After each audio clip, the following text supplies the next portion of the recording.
This is Dr. Christopher Sernaque hosting episode 16 of season 6 of the Current Topics in Science podcast.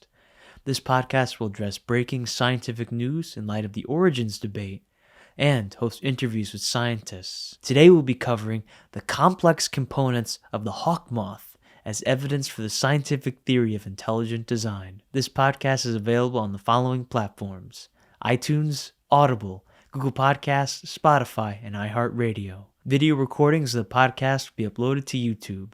Enjoy the podcast.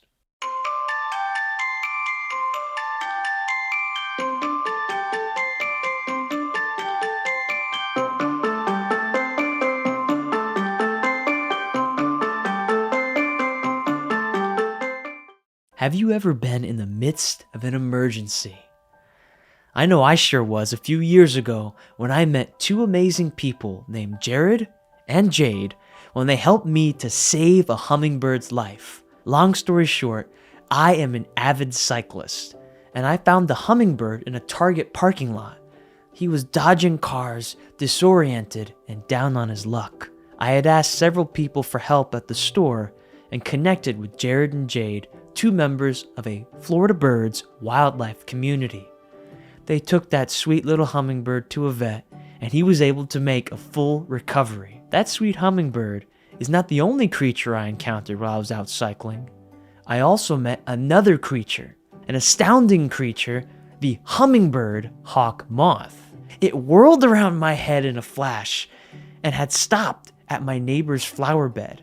It was fast and it was beautiful, and I could not take my eyes off this amazing insect. According to PBS Nature, the Hummingbird Hawkmoth beats its wings around 85 times per second, more than some species of hummingbird. An article from Live Science reports the Hummingbird Hawkmoth is partial to flowers with tube-shaped petals and uses its long curled proboscis, an elongated sucking mouthpart, to extract nectar from the flower's center.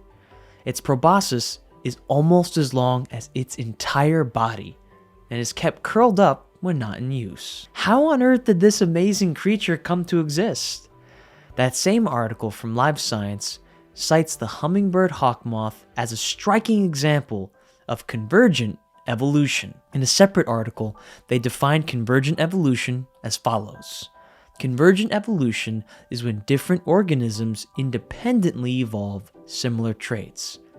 So, is the Hummingbird Hawkmoth an example of convergent evolution? I would respectfully disagree, because I think there are several good reasons as to why this is not the case. For one, evolution is going to have a hard time explaining the differences between these two organisms in terms of common ancestry. The hummingbird and the Hummingbird Hawkmoth both have different skeletal, circulatory, and respiratory systems. Both have different mechanisms for their wing structure, and the Hummingbird Hawkmoth is neither a hummingbird nor a hawk, so it does not have feathers. So how can evolution explain the complex biochemical pathways in DNA digital coding needed to create both of these creatures? I submit that a better explanation than common ancestry is common functional design. Dr. Gordon Wilson, an environmental biologist, had this to say when he contrasted a common ancestry approach to biology with a common design approach. He said, "They say that since both hawkmoths and hummingbirds supposedly occupied similar niches for millions of years, similar selection pressures must have sculpted their fundamentally different body plans into a similar shape and behavior. Biblical creationists, on the other hand, believe that God purposefully sculpted these fundamentally different creatures, insect and bird, for a similar lifestyle. Hovering and aerial agility require similar aerodynamic wings and bodies. Sipping from flowers requires a long proboscis or a long beak and tongue to tap the nectar. Radically different worldviews result in radically different interpretations, but the data is the same." Besides the philosophical implications of worldviews, is there any evidence to suggest that scientists should consider a design approach when looking at the hawkmoth? There was a current study done by the Proceedings of the National Academy of Sciences that used high-speed cameras to film hawkmoths as they hovered next to artificial flowers with different patterns on them. They realized that the hawkmoths were using continuous visual feedback to fine-tune their movements along the patterns and make sure that the proboscis reached the center of the pattern where the nectar should be. I believe this research demonstrates that the hawkmoth was intelligently designed. So let's examine the research further. Here are my 3 reasons for thinking that the hawkmoth was intelligently designed. 1. The hawkmoth's visually guided reach is complex and specified. The hawkmoth uses its eyes to position its proboscis in the center of the flowers. The ability of the hawkmoth to use its visually guided reach system to identify the flower's position in 3D space, pass the representation to the motor system, and adjust movements using visual and proprioceptive feedback requires sophisticated neural processing. That level of complexity in the hawkmoth suggests the involvement of the agency of an intelligent designer, as the precise coordination of sensory input and motor output points to a purposeful organization of neural circuits. 2.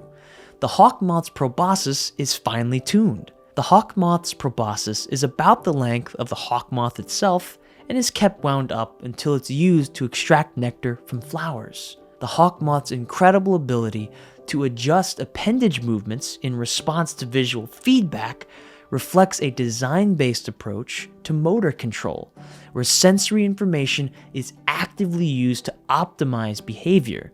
The study demonstrates that visually guided proboscis movements in hummingbird hawkmoths fine-tune the course control provided by body movements during flight. This fine-tuning mechanism suggests a level of optimization and efficiency in neural control that goes beyond what can be attributed solely to random evolutionary processes. And 3, the hawkmoth's continuous visual feedback system indicates sophisticated neural circuitry. The paper's finding that continuous visual feedback is required and actively sought out by the hawkmoth to guide their proboscis movements further supports the argument for intelligent design. The reliance on real-time sensory information to guide behavior implies a purposeful design that prioritizes adaptability and responsiveness to environmental cues. The need for continuous visual feedback highlights the precision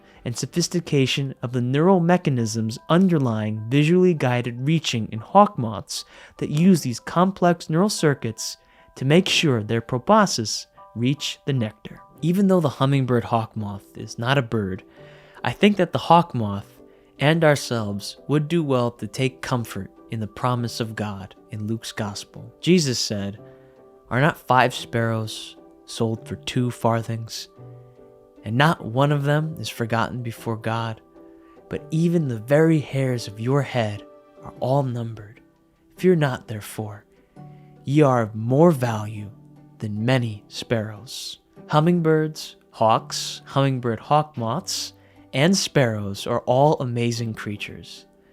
But remember that Christ is our Creator and that He loves us with all of His heart. And finally, to our listeners, thank you very much for taking the time to learn with us on current topics in science, where scientific discoveries are examined in light of the origins issue. You can find the articles referenced in the podcast episode, more evidence for intelligent design, and a link to the Christ Jesus Ministries merch store in the description. Please share and subscribe to the Current Topics in Science podcast. It's available on iTunes, Audible, Google Podcast, Spotify, and iHeartRadio. Thanks again for listening, and remember, the truth saves.